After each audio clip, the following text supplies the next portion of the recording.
Amados irmãos e irmãs em Cristo Jesus,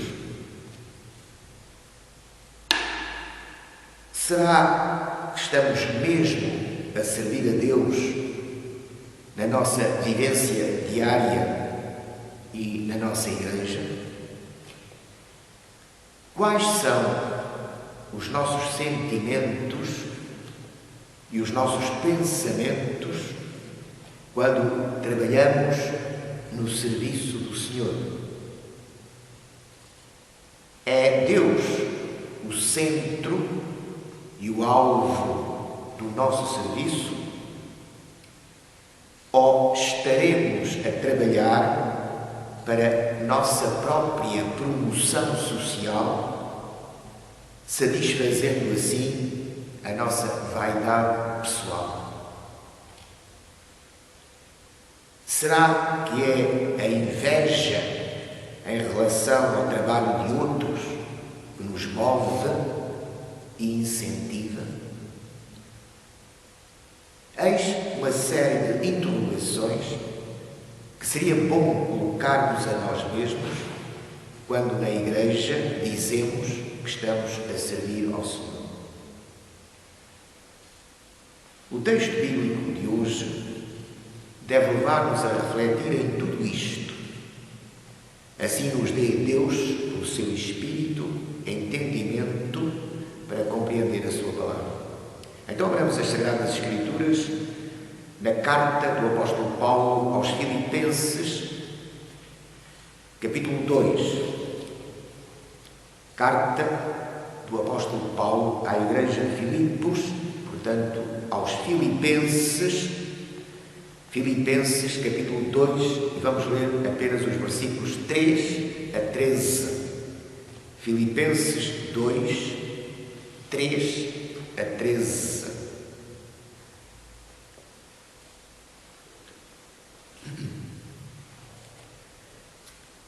Nada façais por contenda ou por vanglória, mas por humildade.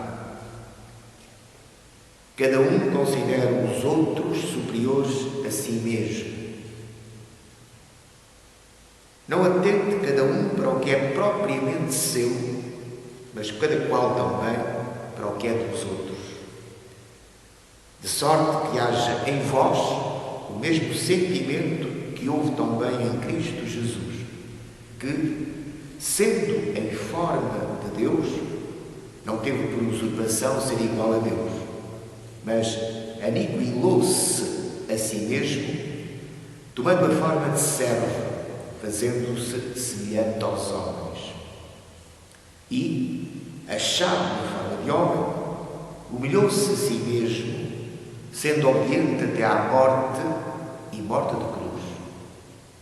Porque também Deus o exaltou soberanamente e lhe deu um nome que é sobre todo o nome, para que, ao nome de Jesus, se dobre todos os joelhos que estão nos céus e na terra e debaixo da terra, e toda a língua confesse que Jesus Cristo é o Senhor, para a glória de Deus Pai. De sorte que, meus amados, assim como sempre obedecestes, não só na minha presença, mas muito mais agora na minha ausência, assim também operai a vossa salvação com temor e tremor, porque Deus é o que opera em vós, tanto o querer como o efetuar, segundo a sua boa vontade. Oremos. Pai Santo, pedimos-te humildemente que fales agora aos nossos corações e às nossas mentes pelo teu Espírito através da tua palavra. Dá-nos, pois, entendimento para compreendermos, para assimilarmos a tua palavra, para darmos a força também para vivermos em conformidade com os teus ensinos. Senhor, só tu sabes as necessidades de cada um daqueles que está escutando neste momento a tua palavra. Pedimos-te humildemente que fales a cada coração, que operes em cada um, segundo o teu propósito, segundo o teu desígnio, segundo as necessidades de cada um. Damos-te graças porque verdadeiramente tu és o nosso Deus e podemos confiar em ti porque tu és onipotente e tens tudo nas tuas mãos. A nossa vida também está nas tuas mãos, por isso pedimos que nos continues a guardar e a livrar de todo o mal e a conduzir os nossos passos nas tuas veredas. Pedimos-te para a tua glória, em nome do Senhor Jesus Cristo. Amém. Temos, pois, aqui um texto que nos deve levar a refletir, como já dissemos, profundamente, no modo como estamos a servir a Deus, ou como dizemos que estamos a servir a Deus, e, portanto, se estamos ou não estamos verdadeiramente a servir a Deus.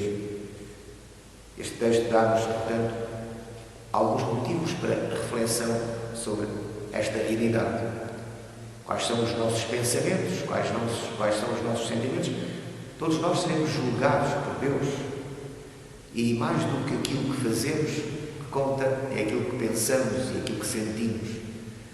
Muitas vezes as atitudes que tomamos são consequência, como são sempre consequência daquilo que pensamos, daquilo que sentimos. E há muitas coisas que não fazemos, mas não deixamos de pensar nem de sentir. E, portanto, temos que ter em conta, Deus tem em conta o que está no nosso coração e a nossa mente. Ele conhece profundamente o nosso coração e a nossa mente melhor do que nós próprios. E por isso, quando nós servimos a Deus, na igreja ou em outro lugar qualquer, devemos interrogar-nos se realmente estamos a buscar a glória de Deus, se estamos a buscar, enfim, aquilo que é a vontade de Deus para nós e para o trabalho que estamos a realizar, ou se realmente estamos apenas a fazer aquilo que nos dá a sensação de sermos, portanto, de nos realizarmos a nós mesmos em termos sociais, em termos pessoais. Então, o Senhor Jesus fala-nos através da sua palavra, pelo seu servo, o apóstolo Paulo, dizendo, exortando os crentes de Filipos, nada façais por contenda. Ou seja, temos muitas vezes a tendência de invejar o trabalho de outros e procurarmos imitar aquilo que outros fazem. Mas cada um tem os seus dons, tem as suas capacidades, e Deus quer nos usar segundo os dons e as capacidades que Ele mesmo nos dá. E se Ele nos distinguiu uns dos outros, nos diferenciou uns dos outros, como diz o apóstolo Paulo noutra carta sua, quem é que te diferencia, que tens tu que não tenhas recebido? Portanto, e se o recebeste, porque é que te glorias como se não o tivesses recebido? Quem é que faz a diferença? E todos somos diferentes, mas é Deus que nos faz diferentes uns dos outros e nos capacita também com diversos dons.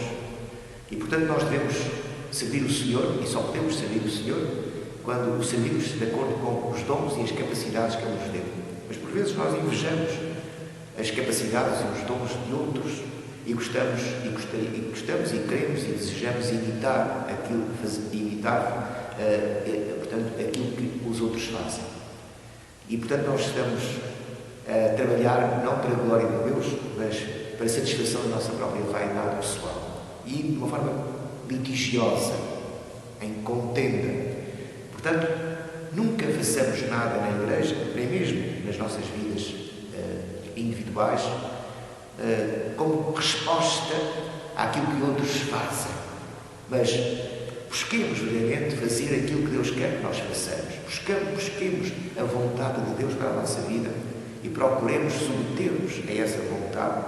E Deus nos mostra aquilo que Ele quer que nós façamos através dos dons e das capacidades que Ele nos dá e através das portas que Ele abre para o seu serviço, que Ele nos abre para o servirmos. E quando Deus nos abre uma porta para o servirmos e nos capacita e nos dá dons para o servirmos, nós devemos servir o Senhor nessa área que o Senhor nos abriu para o servirmos. Assim, nada façais por contenda ou por vanglória, por vaidade pessoal, para, enfim, sermos, digamos, adulados, admirados por aqueles que nos rodeiam e, portanto, possamos também subir na nossa vida social, enfim, há uma autopromoção social através do ministério. Isso é algo abominável aos olhos de Deus, que nós busquemos a nossa promoção social através do ministério que Deus nos confiou, esquecendo que o ministério tem como alvo a glória de Deus e não a nossa própria glória. E toda a glória que busquemos para nós mesmos é uma glória vã e nefasta em termos espirituais. Não só nefasta para nós, mas nefasta para toda a Igreja, para todos aqueles que estão à nossa volta e que são o alvo também do nosso testemunho, o alvo do nosso ministério. Nosso ministério só é útil quando realmente buscamos a glória de Deus, servindo os outros e servindo a Deus. E só podemos servir a Deus servindo os outros. E só podemos realmente servir os outros quando servimos a Deus. E só podemos servir a Deus e servir os outros quando buscamos a glória de Deus e buscamos, portanto, a vontade de Deus e realizamos ou buscamos o poder do Espírito para realizar a vontade de Deus.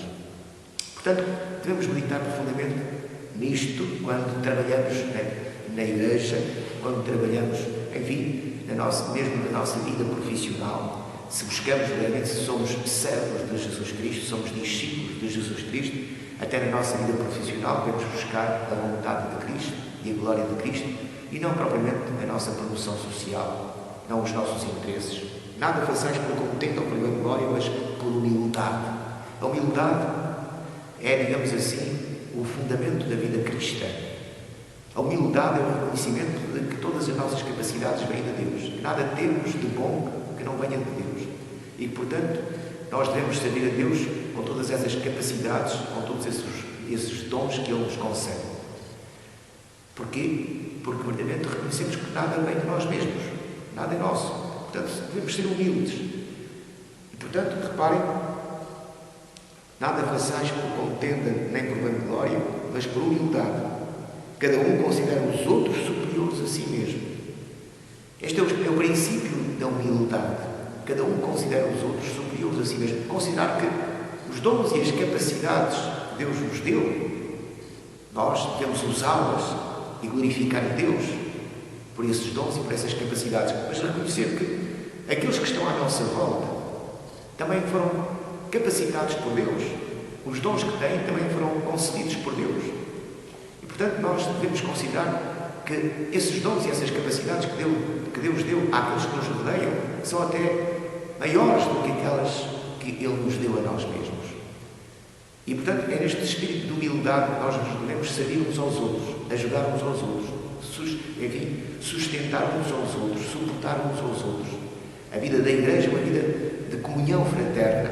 E esta comunhão fraterna só será uma realidade autêntica, genuína, quando reconhecemos que todos nós temos capacidades e dons que foram dados por Deus e reconhecemos os dons e as capacidades que Deus dá àqueles que nos rodeiam e nos submetemos a eles dentro da vocação que cada um recebeu de Deus.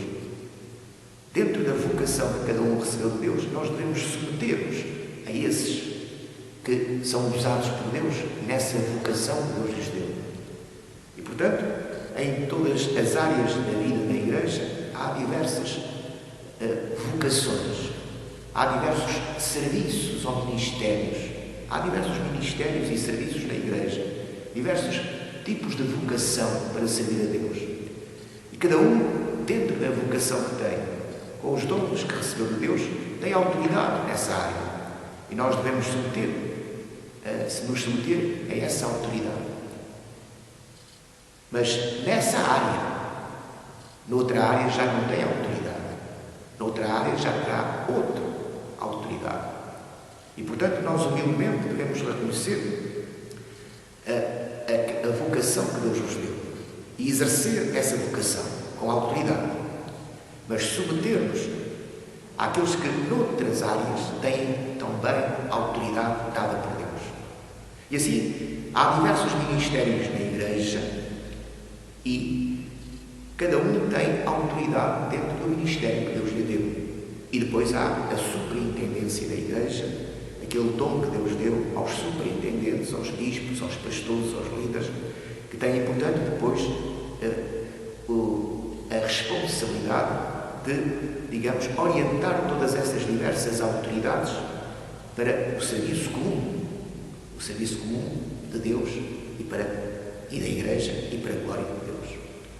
Portanto, vejam a importância que tem este texto para a nossa reflexão hoje. Será que nos estamos a submeter à vocação que Deus nos deu? Ou será que nós desejamos suplantar outros dentro dos seus ministérios e não nos submetemos, portanto, à autoridade que Deus lhes deu? Assim, devemos cada um considerar os outros superiores a si mesmo. Não atente, pois, reparem a continuidade do pensamento, não atente, pois, cada um para o que é propriamente seu, só para as suas necessidades, só para a sua satisfação pessoal, mas cada qual também para o que é dos outros. Portanto, estejamos atentos também aos dons e às capacidades que outros têm. E busquemos também aquilo que é o melhor para os outros. Não só aquilo que é o melhor para nós, mas sobretudo aquilo que é o melhor para os outros. Não pensemos apenas nos nossos próprios interesses. Não sejamos egoístas nem mesquinhos. Não pensemos apenas nos nossos próprios interesses, mas pensemos também nos interesses daqueles que estão à nossa volta. O que é melhor para eles, não só o que é melhor para nós, em termos espirituais, em termos de serviço, mas também o que é melhor para os outros que estão à nossa volta e muitas vezes estão sob a nossa responsabilidade também. Cada um, portanto, tem de refletir dentro das capacidades que Deus lhe deu, dentro da vocação que Deus lhe deu, cada um tem que refletir nesta realidade. Há muitos à nossa volta que dependem muitas vezes de nós.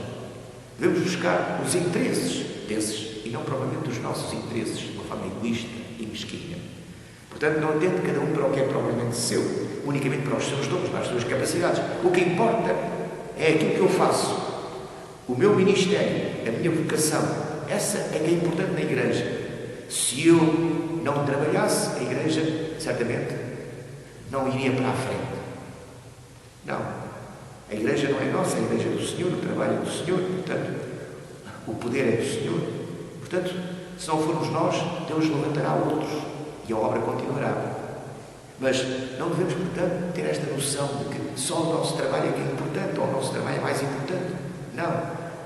Todos os trabalhos são importantes, todos os ministérios são importantes, tudo é necessário na Igreja, mas nós devemos pensar até que o trabalho dos outros é superior ao nosso trabalho, é mais importante que o nosso.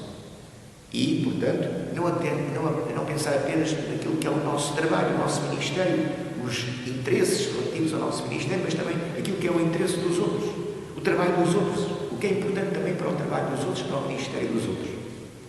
E só assim há uma comunhão fraterna, e só assim a Igreja é sadia, é um corpo sadio, porque Cristo realmente é a cabeça. E Cristo realmente orienta e dirige todas as coisas.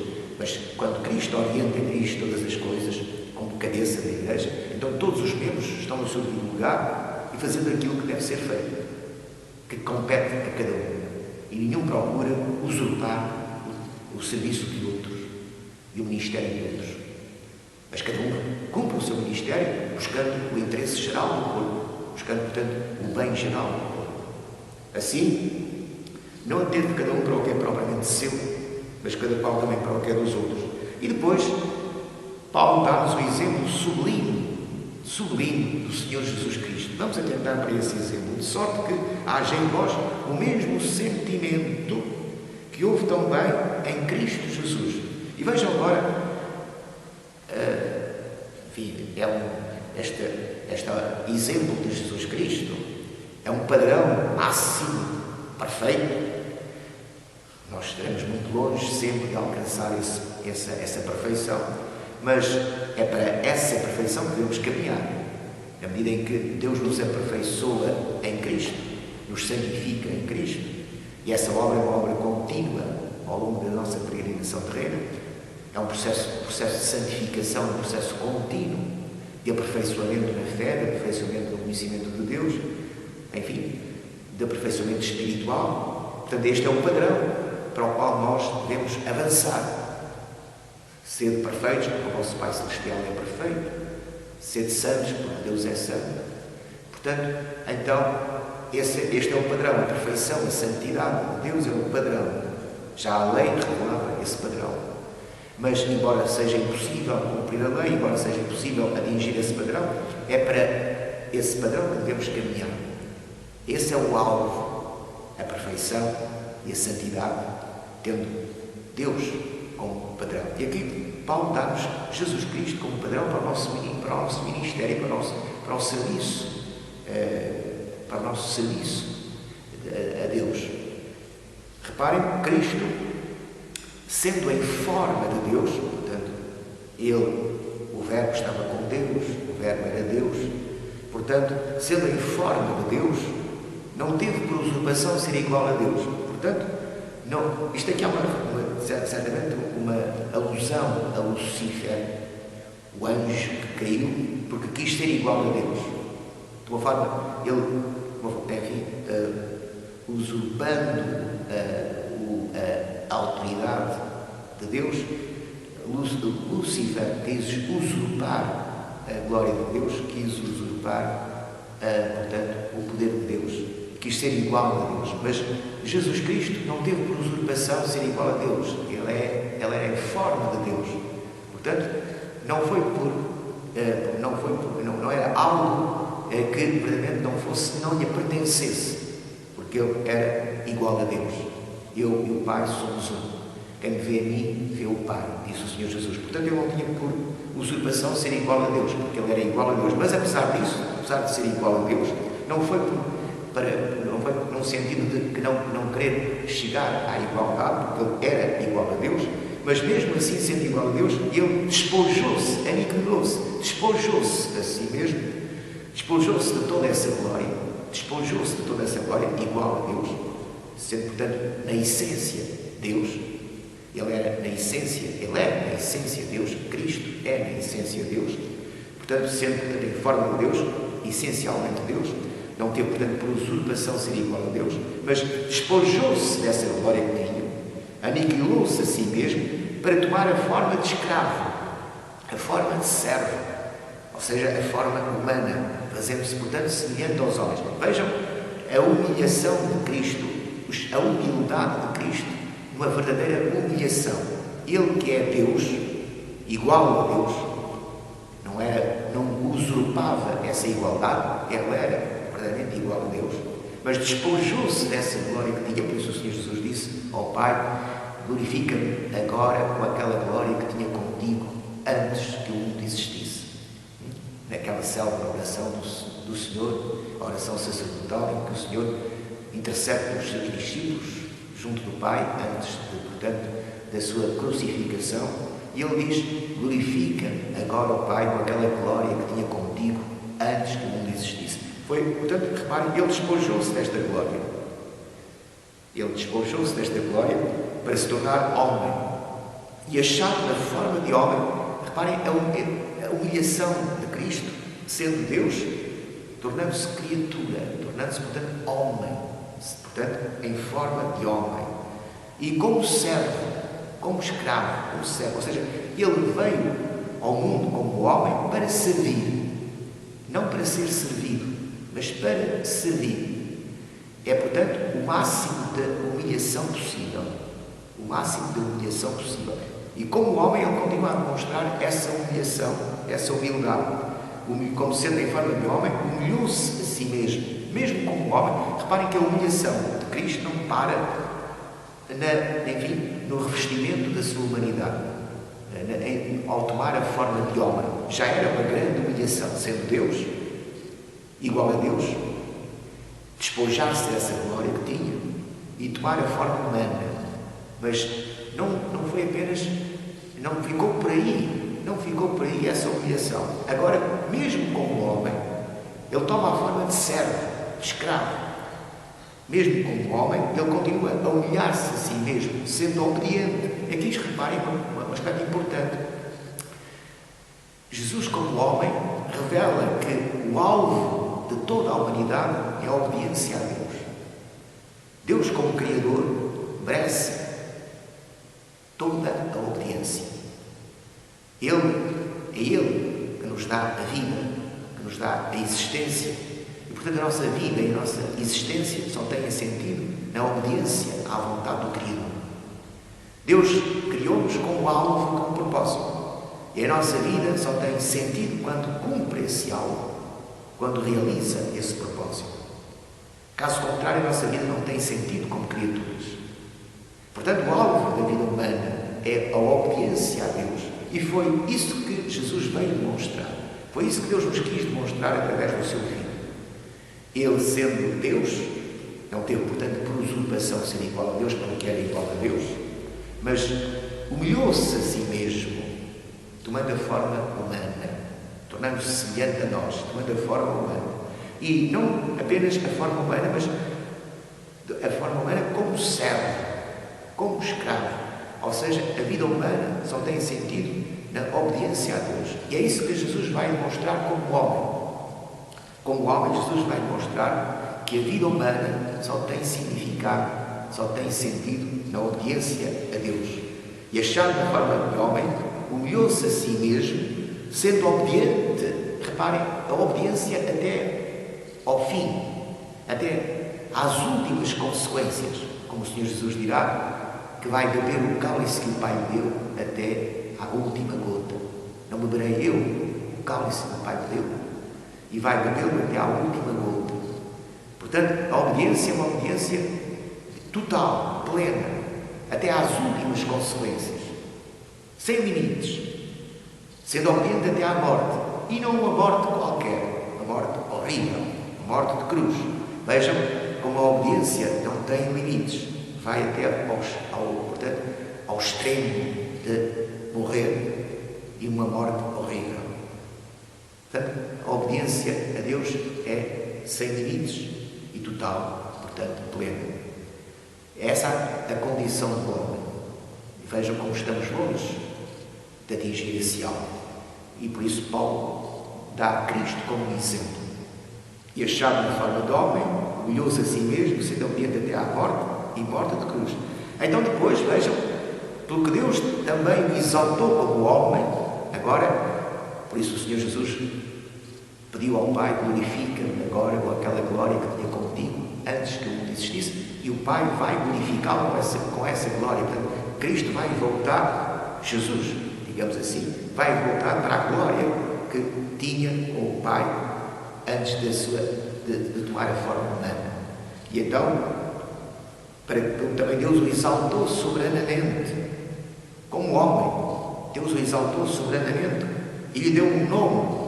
Agora, como homem, lhe deu um nome que é sobre todo o nome. Ele já tinha um nome que é sobre todo o nome, porque é Deus, o Verbo, a sabedoria de Deus, o Verbo eterno. Mas agora, como homem, Deus vai dar a este homem a glória e um nome que é sobre exaltá-lo soberanamente e dar um nome que é sobre todo o nome, para que, ao nome deste homem, Jesus, se dobre todo o joelho dos que estão nos céus e na terra e debaixo da terra. Até os mortos irão prostrar-se. Nós sabemos que os mortos se ressuscitarão, os que estão debaixo da terra ressuscitarão. A terra devolverá os seus mortos. E aí, portanto, os próprios mortos dobrarão os seus joelhos, viverão, os próprios mortos viverão e dobrarão os seus joelhos diante de Cristo. Todos dobrarão os seus joelhos, até aqueles que o traspassaram. Até aqueles que o traspassaram o verão e terão que dobrar os seus joelhos diante de Jesus. Portanto, para que ao nome de Jesus se dobre todos os joelhos que estão nos céus, a glória, a terra, debaixo da terra, os mortos ressuscitarão, os mortos viverão, os mortos prostrar-se-ão, vivos diante de Jesus. E toda a língua confesse que Jesus Cristo, vejam, que este Jesus é o Cristo, o Senhor. Toda a língua confessa que este homem, Jesus, é o Cristo, é o Messias, é o Salvador, é o Filho de Deus, é o Verbo eterno de Deus que se fez homem. Toda a língua confessa que Jesus Cristo é o Senhor, ou que Jesus é o Cristo, o Senhor, para a glória de Deus Pai, para que o Pai seja glorificado. Por isso, glorifica-me tu agora, como eu também te glorifiquei ao longo do meu ministério. E agora o Pai vai ser glorificado também através da exaltação, da glorificação do seu próprio Filho. E todo o mundo, toda a humanidade reconhecerá esta glória, esta soberania de Jesus. Jesus é o Cristo, Jesus é Senhor. Jesus é, na verdade, o Filho de Deus, para a glória de Deus Pai. Portanto, reparem, este é o padrão que Paulo coloca diante dos filipenses. Nada façais por contenda, nem por vanglória, mas por humildade. Por humildade, portanto, cada um considera os outros superiores a si mesmo. Não atende cada um para o que é propriamente seu, mas cada qual para o que é dos outros. Vejam Jesus Cristo. Se Jesus Cristo tivesse atentado apenas para se o Cristo eterno tivesse atentado apenas para a sua glória, não teria vindo ao mundo, não teria tomado a forma humana. Mas não, ele pensou nos outros, pensou naqueles que o Pai lhe deu, pensou no povo de Deus, no povo eterno de Deus, que o próprio Pai lhe deu.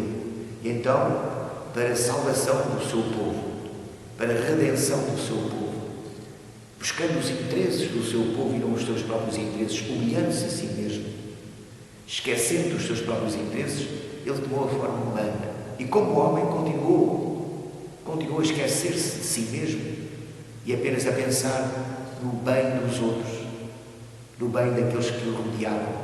Quantas vezes ele estava cansado como homem e mesmo assim não deixava de atender aquelas multidões que vinham, portanto, buscá-lo e não deixavam de procurar saciar a fome espiritual e até os anseios físicos e materiais daqueles que o rodeavam. Portanto, irmãos, este é o exemplo que Paulo dá aos filipenses, de sorte que, meus amados, assim como sempre obedecestes, reparem que o alvo da vida humana é a obediência a Deus. E se o alvo da vida humana é a obediência a Deus, então o alvo daquele que é salvo é servir a Deus.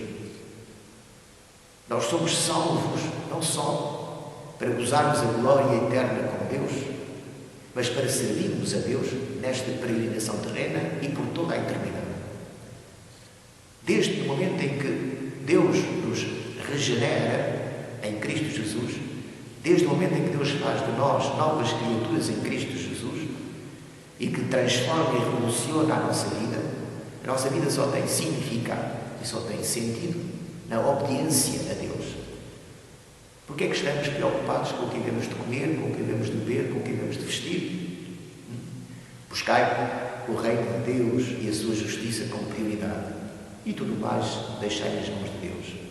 Tudo mais vos será dado por acréscimo segundo a vontade de Deus. O que importa é o reino de Deus e a sua justiça como prioridade.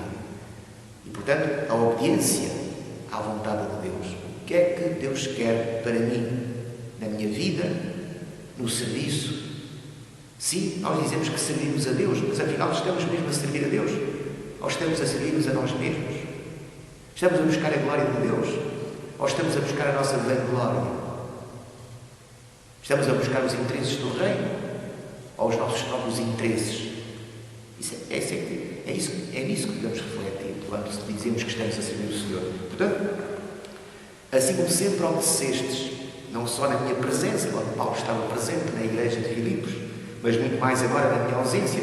Paulo, nesta mesma carta, regozija-se pelas boas notícias que recebeu, aqueles que vieram de Filipos. E por isso é que Paulo escreve esta carta, também como resposta à mensagem que a igreja lhe tinha transmitido através daqueles que tinha enviado. A igreja de Filipos enviou alguns para até Paulo, e Paulo portanto, sente esta alegria, porque as notícias eram boas, os crentes eram fervorosos, os crentes serviam ao Senhor, os crentes não se esqueciam de Paulo. Então, Paulo diz agora, de sorte que, meus amados, assim como sempre obedecestes, não só na minha presença, mas muito mais agora na minha ausência, assim também, reparem bem, operai a vossa salvação.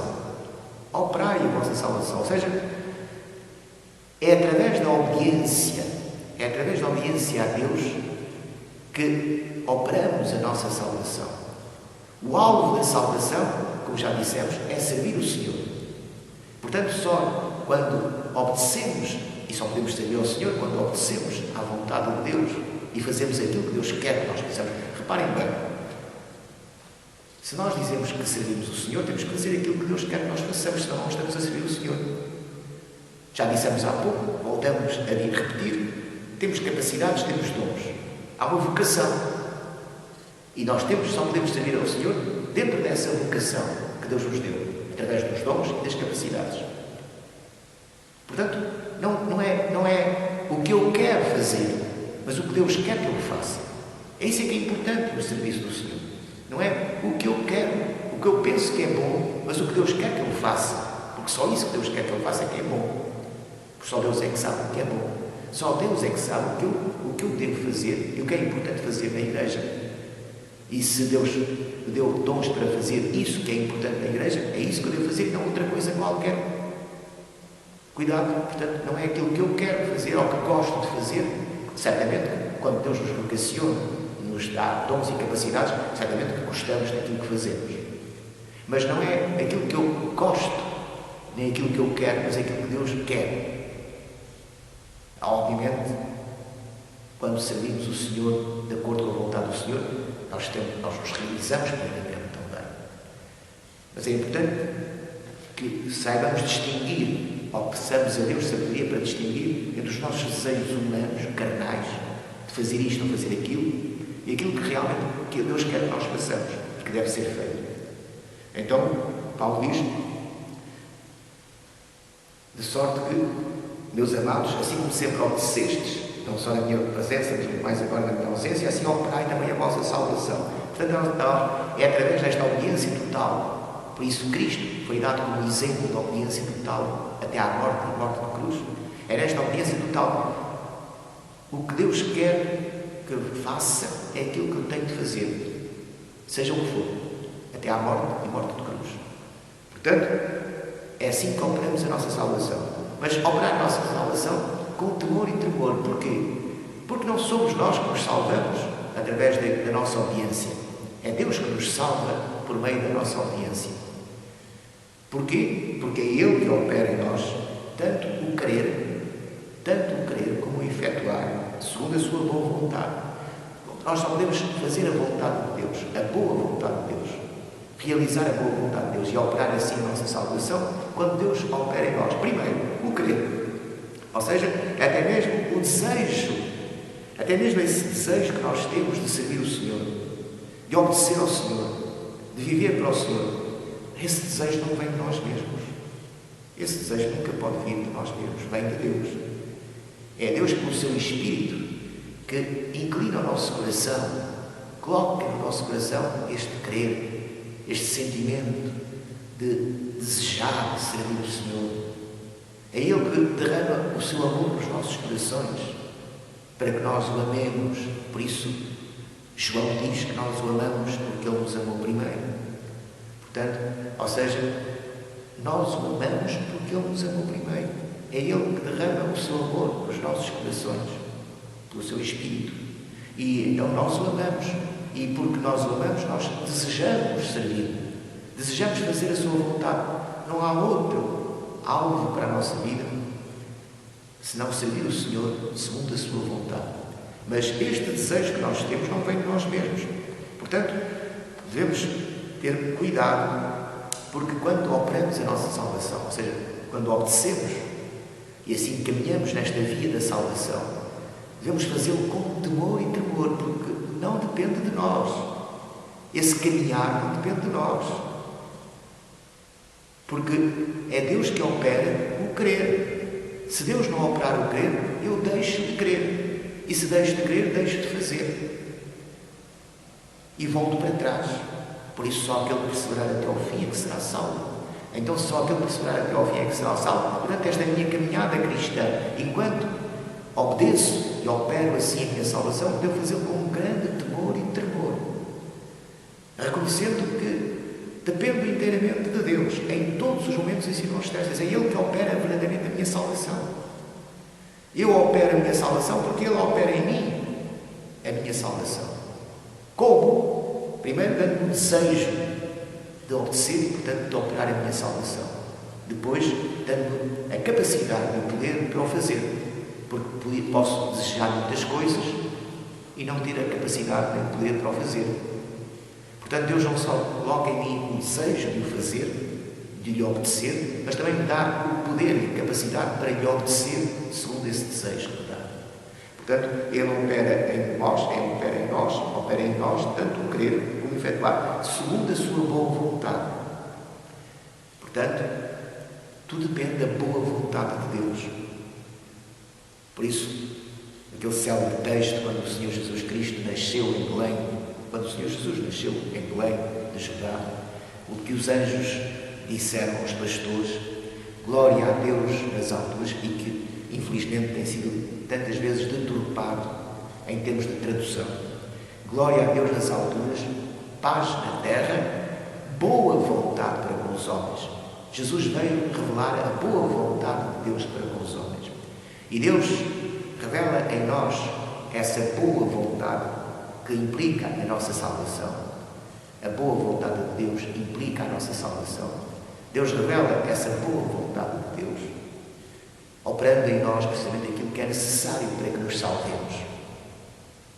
É necessário que nos reconheçamos os nossos pecados, mas é o Espírito Santo que verdadeiramente nos convence do pecado, da justiça e do juízo.